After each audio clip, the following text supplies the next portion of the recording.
पालनहार तू, मोदक प्रिय तू, मंगलदाता, भक्तांची कामना पुरविता, महाद्वार या नगरीचा तू, महाद्वार या नगरीचा तू, दैवत अमुचा विनायका तू, दैवत अमुचा विनायका तू. हे गजानन, हे गजानन, हे गजानन, हे गजानन, हे गजानन, तू आधीश्वर, तू परमेश्वर, तूच ईश्वर. हे गजानन, हे गजानन, हे गजानन, हे गजानन.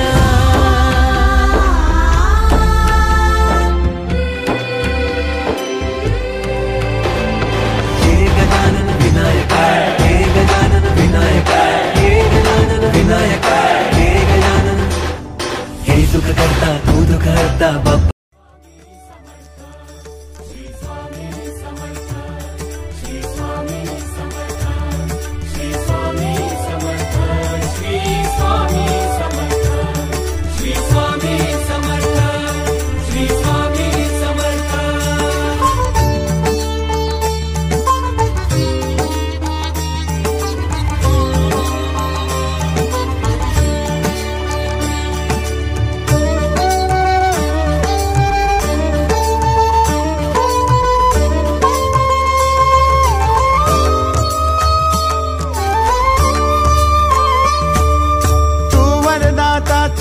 त्राता भाग्य विधाता, श्री स्वामी समर्थ, श्री स्वामी समर्थ. तू अवधूता सतजननाथा शल्य विघाता, श्री स्वामी समर्थ, श्री स्वामी समर्थ, श्री स्वामी समर्थ, श्री स्वामी समर्थ, श्री स्वामी समर्थ, श्री स्वामी समर्थ, श्री स्वामी समर्थ, श्री स्वामी समर्थ, श्री स्वामी समर्थ, श्री स्वामी समर्थ, श्री स्वामी समर्थ, श्री स्वामी समर्थ.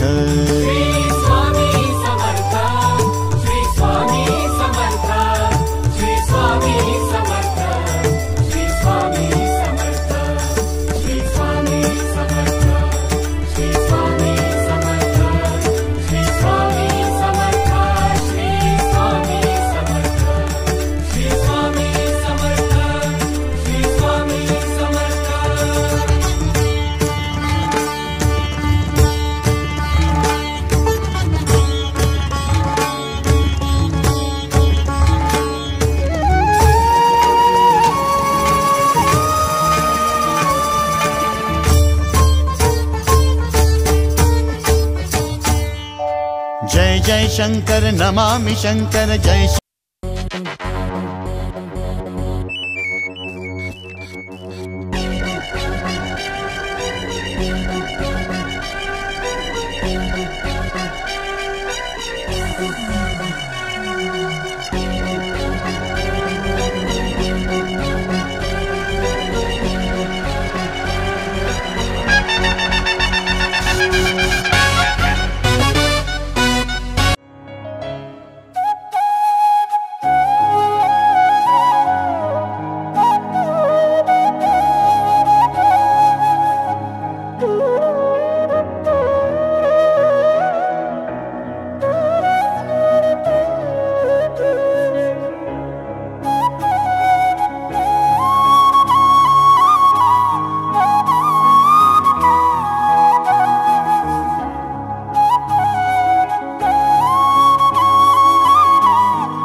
आज सर्वांचा उत्साह पाहून मन भरून आलं. खरंच बहीण तर नाही आहे आणि एवढ्या साऱ्या बहिणी आज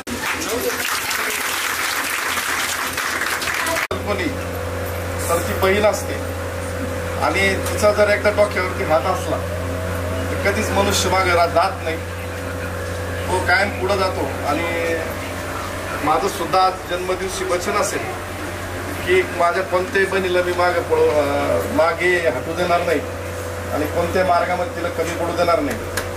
त्या दिवशी ती वेळ येईल त्या दिवशी नक्कीच तुम्हाला ते दिसेल. या जन्मदिवशी तुम्हाला सगळ्यांना शब्द देतो आणि असंच प्रेम कायम राहू द्या. जीवनामध्ये काही नाही आहे, एक दुसऱ्याचं प्रेम, एक दुसऱ्याच्या गोष्टी, सगळ्या एक दुसऱ्याचं सुखदुःख आपल्या परिवारामध्ये, जनसेवा फाउंडेशनच्या परिवारामध्ये एक दुसऱ्याला दिसले पाहिजे, एक दुसऱ्याला सांगितलं पाहिजे. आणि मी सदैव लहान भाऊ म्हणून, मोठा भाऊ म्हणून, तुमचा पुत्र म्हणून ज्या पण गोष्टी तुमच्या रिलेशनच्या माध्यमातून माझ्या समोर येतील त्या मी सर्व काही आपल्या सार्थ करून टाकेल, यात काही शंका नाही आहे. आणि येणारा जो दिवस असेल तो जनसेवा फाउंडेशनच्या सोनेरी अक्षरात लिहिला जाईल, यात काही शंका नाही. धन्यवाद.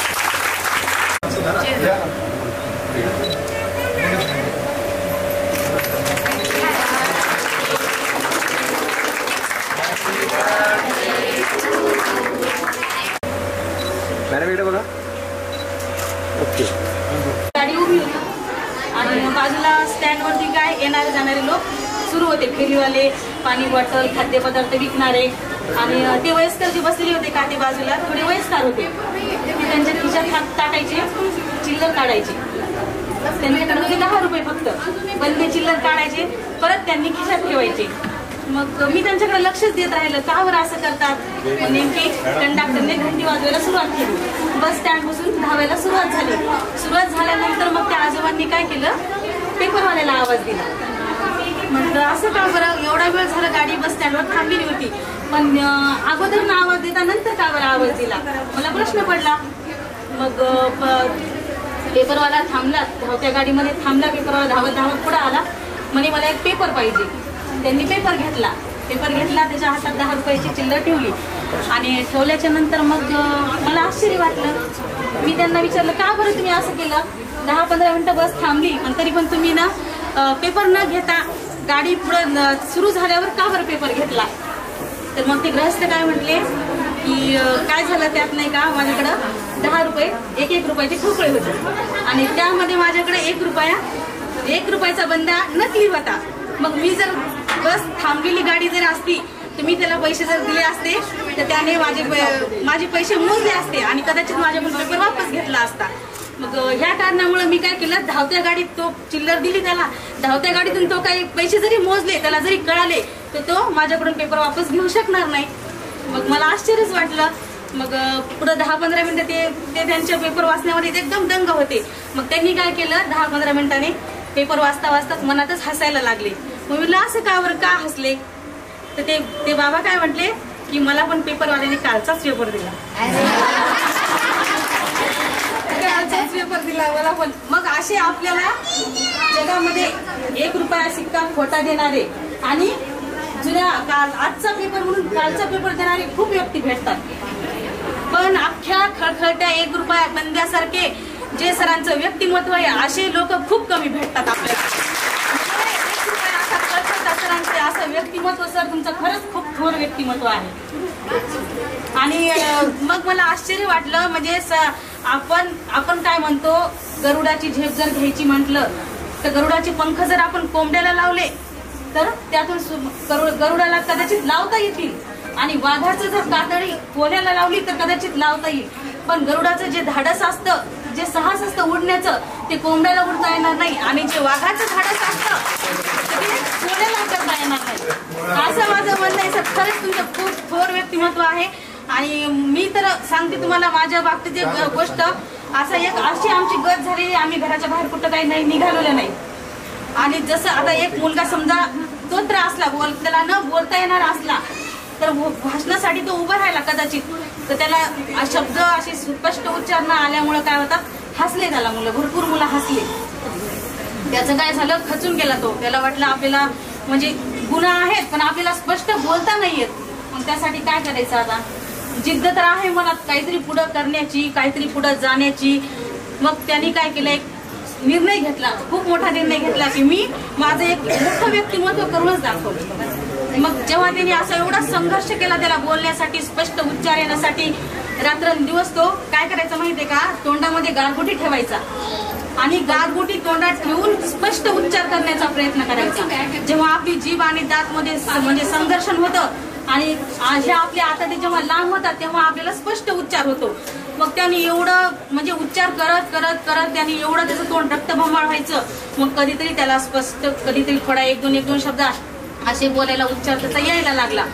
मग नंतर मग आता आवाज तर आलाय आपल्याला, पण धाडस आता पुढे उभं राहण्याचं. मग खूप मोठ्या पर्वतावर चढायचा, कारण आपल्यात एक सहनशक्ती झाली पाहिजे. आपण जर कुठं उभं राहिलो तर आपल्याला दम नाही लागला पाहिजे, आपण कुठं घाबरलो नाही पाहिजे, म्हणून रोज त्याची ती चालू असायची कला. नंतर आता आवाज आला, धाडस आलं, पण मोठा आवाज, आता आपला आवाज जगापर्यंत पोहोचलाच पाहिजे. त्यांनी रोज मग सागराच्या काठीला जाऊन जो लाटाचा आवाज असतो ना, त्या आवाजातून तो मोठमोठ्यानं, पण लाटाचा आवाज आपला आवाज जाऊ शकतो, कारण शेवटी निसर्ग आहे. मग त्याला त्याचा स्पष्ट आवाज ऐकायला नाही येऊ लागला. मग त्यांनी काय केलं, खूप मोठा असा आवाज काढत काढत काढत म्हणजे समुद्राच्या लाटाचा आवाज बंद झाला, पण त्याचा आवाज पुढे गेला. त्याच्यामुळं स्वतःच आपण आपलं स्वतःच व्यक्तिमत्व घडू शकतो. आपण काय म्हणतो, आपली परिस्थिती कशी आहे, काय आहे, पण आपण परिस्थितीवर न रडता आपण स्वतःच आपली परिस्थिती निर्माण करू शकतो. या सर्व गोष्टी तुम्ही आम्हाला शिकवलेल्या आहेत. याचं सगळं श्रेय तुम्हाला जातं. जी बोलण्याची ताकद मनाची, जी तुम्ही आम्ही घरात बसून राहायचो ना, आम्हाला वाटायचं आम्ही काहीच करू शकत नाही. आज 2 वर्षापासून तुमच्यापासून आम्हाला एवढी प्रेरणा मिळाली सर, आज आम्ही कुठंच हलू शकत नाही. आपण म्हणतो माणसाने सोन्यासारखं असावं. मी तर म्हणते सोन्यासारखं का असावं माणसाने. सोनं हातात असतं, सोनं गळ्यात असतं, सोनं बँकेत सुद्धा असतं. पुराणातली लोक जमिनीत सोनं गाडून ठेवायची. मी तर काय म्हणते सर माहितीये का, व्हावं तर माणसाने परिसाप्रमाणे व्हावं. ज्याच्या संगीत जावं त्याला सुद्धा सोनं करावं. म्हणजे आपलं सर तुमचं थोर व्यक्तिमत्व परिसाप्रमाणे सर तुमचं थोर व्यक्तिमत्व आहे. तुमच्या संगतीत आमचं सुद्धा सोनं व्हायले. आता हेच मग आम्ही खूप माझ्या शिवण क्लासला पण सरांनी आम्हाला खूप प्रेरणा दिलेली आहे. आणि आम्ही काही एवढं घराच्या बाहेर निघत नव्हतो, डेअरिंग करत नव्हतो, पण आम्ही 2 वर्षामध्ये भरपूर काही गोष्टी शिकलो. तसंच आमच्या सहकारी अंजली मॅडम, त्यांचे पण आम्हाला खूप बहिणीसारखे प्रतिसाद मिळाले. मॅडमला कोणी कधी रागाने वगैरे बोललं, पण मॅडमनी कधीच आम्हाला वाईट का तुम्ही माझ्यावर राग काढला का कशाचा काढला, काहीच नाही. कधी पण कुठली गोष्ट विचारली ना मॅडमनी आम्हाला हक्काने, आणि अजून सुद्धा कॉन्टॅक्ट मध्ये असतात आमच्या मॅडम. कारण भेटणं खूप आमची नशिबाची गोष्ट आहे सर. खूप धन्यवाद सर, आणि तुम्हाला वाढदिवसाच्या हार्दिक शुभेच्छा. आणि याच्यानंतर सर म्हणू नका आम्हाला बहीण नाही म्हणून. माझा म्हणण्याचा उद्देश सख्खी बहीण नाही, पण मला आज एवढ्या मोठ्या बहीण मिळाल्यात, हा खूप मोठा म्हणजे माझ्यासाठी गर्वाची गोष्ट आहे. मानलं तर आम्ही सख्या बहिणीच्या वर तुम्ही पण आमच्यासाठी सख्या भावाच्या वर. शब्द बोलून आले, चांगलं वाटलं. अशा भविष्यामध्ये समाजामध्ये वावरताना एक वेगळं आत्मनिर्भर असं बल मिळतं. आणखी दुसरी गोष्ट अशी की काही आपल्या महिलांमध्ये देशमुख काही जर अडचणी असेल, पण म्हणजे काही घरगुती काही अडचणी असेल किंवा कोणाची काही हस्बंड्स वगैरे काही नसेल, असे काही मुलं असतील, त्यांना आपण त्यांना शैक्षणिकदृष्ट्या काहीतरी आपण सपोर्ट करू. त्यांची नावं तुम्ही मला द्या. ज्यांना म्हणजे सिंगल पॅरेंट्स एखादी लेडी असेल तर अशा काही मुलं असतील तर ते आपण त्यांना दत्तक घेऊ आणि त्यांच्या शिक्षणाचा खर्च सुद्धा आपण करू. त्या सिंगल पॅरेंट्स मदरची नावं द्या मला आणि मुलांची नावं द्या. त्याप्रमाणे आपण आज एक गोष्ट तुम्हाला सांगतो. आणि आणखी आपण एक आता मोठी योजना आणतोय, ती आहे राज्य शासनाचीच योजना आहे. आणि ते तुमच्या समोर मी आज जास्त काही बोलत नाही, पण नक्कीच आपल्या लवकरात लवकर तुम्हाला तुमचे काही मशीन असतील, त्या मशीन आम्ही सुद्धा तुम्हाला आता देणार आहे. ज्या लोकांनी आता ते फॉर्म भरले होते मध्ये, त्याची काही काळजी करायची गरज नाही. ते तर तुम्ही त्याचं टेन्शन घेऊ नका. पण जनसेवाच्या माध्यमातूनच, जनसेवाच्याच पैशातून तुम्हाला तुमच्या 100-200 लोकांच्या ज्या बी मशीन आहेत त्या आम्ही 100% तुम्हाला देणार आहे. दुसरी गोष्ट अशी आणखी एक मोठी योजना आणणार आहे, त्याच्यामध्ये सगळ्यांनी या समोर. हजबंड सुद्धा तुमचा तो काम करू शकतो आणि महिला सुद्धा करू शकते. आपण 100 रिक्षा 100% घेणार आहोत, यात काही डाऊट नाही. आणि आता जास्तीत जास्त 15 दिवसामध्ये, एका महिन्यामध्ये तुम्हाला परमिट, लायसन आणि ह्या सगळ्या गोष्टी फ्रीमध्ये इथं आपल्याकडे क्लास चालणार आहे. तुम्हाला लायसन्स, रिक्षाचं लायसन, फ्री परमिट आणि त्याचे सगळे डॉक्युमेंटेशन सगळे फ्री असणार आहे. तुम्हाला फ्री लायसन आम्ही काढून देणार आहे, फ्री परमिट काढून देणार आहे. एका महिन्यामध्ये ती सुद्धा योजना आपण चालू करतोय जनसेवेच्या माध्यमातून. बऱ्याचशा गोष्टी आपण आता करणार आहे. हजबंडला मध्ये टाका, त्यांच्या नावावर सुद्धा रिक्षा घेऊ शकता तुम्ही स्वतः त्या धंद्याला लावू शकता व्यवस्थितरित्या. सुद्धा आपण नक्की चांगल्या गोष्टी करूया. आणि धन्यवाद. तुम्हाला काय मदत लागेल सांगा. आता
request all the concerned department in charges to come and give the gift to sir on behalf of the school.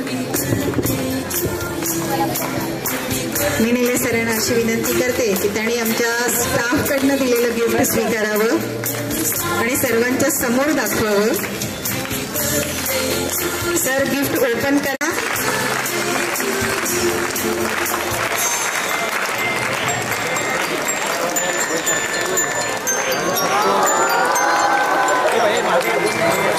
Nilesh सरांना शोभसचं गिफ्ट आहे. निलेश सर आमच्यासाठी अगदी असेच आहेत पण आतून खूप प्रेमळ आहेत. आमचं गिफ्ट स्वीकारल्याबद्दल खूप खूप धन्यवाद निलेश सर. तुम्हाला नाम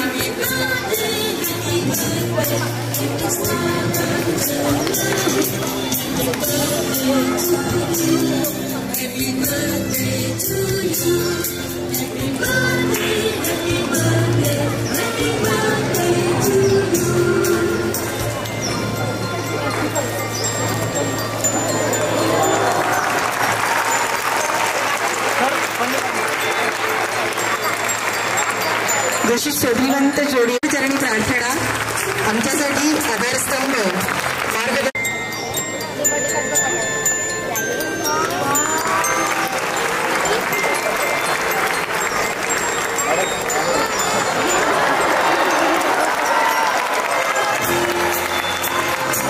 Now once clap in.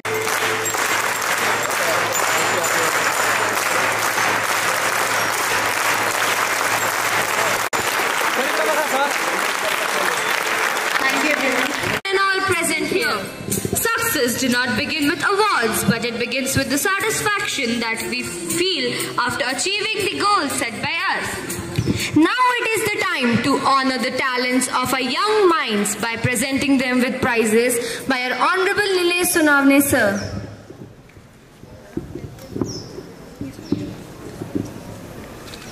"100-meter running, boys. Third prize goes to Omkar Jai Bhai. Second prize goes to Abhishek Yevle. And first prize goes to Shubham Padolkar.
Batches यहाँ पे प्रेजेंट है।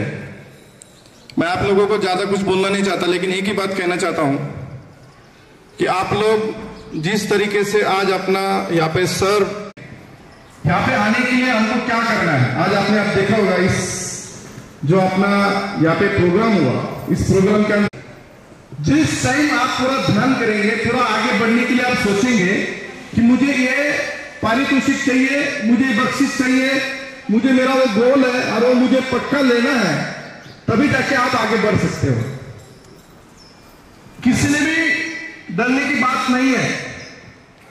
एकादा पारितोषिक ले रहा है, एकादा बख्शिश ले रहा है, आगे बढ़ने के लिए आप लोग उसका प्लान करना है, उनका अपना जो भी स्टडीज है उसके ऊपर ध्यान देना है, तब जाके आगे बढ़ता है। आगे जाने के लिए आपको स्टडीज की जो आवश्यकता है, यहाँ पे जितना भी स्टाफ है बहुत अच्छा सा प्लान कर रहा है। और आज आप इस बर्थडे के उपलक्ष्य में जो हमको बख्शिश दिए है, हम लोगों को जो गिफ्ट दिया है, हमको सही गिफ्ट कब मिलेंगी? जब आप लोग सर्विस में लगेंगे, जिस दिन आप ये पारितोषिक लेने के हमारे पास में आएंगे, ऐसे बड़े बड़े जो उपलक्ष्य काम करेंगे, उसके बाद हमको सबसे ज्यादा गिफ्ट मिलेगा। इसकी कोई दौरान वाली बात नहीं है। और हमको वही गिफ्ट चाहिए। आज गरुड़ जेब सैनिकी स्कूल के अंदर यहाँ का बच्चा जो भी स्टूडेंट यहाँ इस गेट के अंदर इन हो रहा है, वो यहाँ से वर्दी में जाएगा। जिस दिन वर्दी में अपने घर में जाएगा, जिस दिन अपने मम्मी पापा को सलूट मारेगा कि मैं पापा मैं ऑफिसर बन गया, पापा मैं IAS ऑफिसर बन गया, पापा मैं IPS ऑफिसर बन गया, पापा मैं या इस जगह पे आज नौकरी में लग गया, वो सबसे बड़ा गिफ्ट हम लोगों को मिलेगा। ये टीचर लोगों को मिलेगा कि आपके जो टीचर आपके लिए जो मेहनत ले रहे हैं उनके लिए मिलेगा। और ये सबसे ज्यादा मेहनत आप लोगों को लेना है, और वही गिफ्ट गरुड़ जेब सैनिक स्कूल में हम लोगों को देना है। वो सबसे बड़ी गिफ्ट उसी दिन हमारी होंगी, और सबसे बड़ा उस दिन बर्थडे हम सेलिब्रेशन करेंगे, वो आप लोगों के साथ में, आप लोगों के मम्मी पापा के साथ में, तब जाके आपके लिए ये बहुत एक गौरव वाली बात होंगी। और वो हमको बर्थडे गिफ्ट वो चाहिए। सब लोग इस तैयारी में है? सबको ऑफिसर बनना है? वेरी गुड, थैंक यू, धन्यवाद।